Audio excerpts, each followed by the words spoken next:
এই খবরদার, বাংলাদেশ পুলিশ, আপনারা আপার গায়ে ঢুলে পড়বেন না। খবরদার, আমি পুলিশ ভাইদের কাছে আপনারা আপার গায়ে ঢুলে পড়বেন না। এনে কিন্তু আপা কিন্তু একা আসেনি, একা মহিলা নেই কিন্তু এনে কিন্তু একটা পুরুষ মানুষও নেই। আর আপনারা পুলিশরা কি ভেবেছেন নিজের যে সবসময় আপার গায়ে পাড়ে ঢুলে পড়বেন? এনে সব হলো মহিলারা ই করতে না, যুদ্ধ সংগ্রাম করতে না, এনে কি কোনো পুরুষ মানুষ আছে? আপনারা খবরদার কিন্তু ভালো হয়ে যান বাংলাদেশ পুলিশ, আপনারা আপার গায়ে ঢুলে পড়বেন না, খবরদার।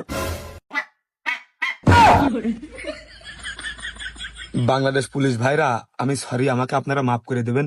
ওই কথা হচ্ছে যে আপা কিন্তু মানে আপনারা আপার গাড়ি পাড়ে ঢুলে পড়বেন না। আপা সময় হলে আপা নিজে আপনাকে গাড়ি পাড়ে ঢুলে পড়বে না। দুটি কি করলাম, হ্যাঁ, মানে ওই আপা যুদ্ধ সংগ্রাম করে ওই কিছুদিন পরে এই মডেল হওয়ার পথে প্রায় মডেল হয়ে গেছে। তখন যদি প্রয়োজন পড়ে তখন আপা এইভাবে নিজেই আপনাকে গাড়ির উপর ঢেলে পড়বে। তবে আপনারা কেউ কিন্তু ওই আন্দোলনের সময়, রাজনৈতিক কোনো মিছিল মিটিং এর সময় আপা যখন রাজপথে নামবে, অবশ্যই বাংলাদেশ পুলিশ ভাইয়েরা আপনাদের কাছে আমার জোরহাত করে বিনীত অনুরোধ, আপনারা আপার গাড়ির উপর কেউ ঢেলে পড়বেন না।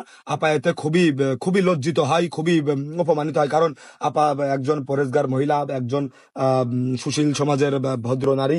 তো আপার গায়ে আপনারা কেউ ঢলে পড়বেন না। বাংলাদেশ পুলিশ আপনাদের কাছে আবারও আমি জোরহাত করে অনুরোধ করছি, বাংলাদেশ পুলিশ আপনারা আপার কাজে বাধা সৃষ্টি করবেন না, ঠিক আছে? তো আপা, আপনি আপনার কাজ চালিয়ে যান। বার্তা শেষ হলো, ধন্যবাদ।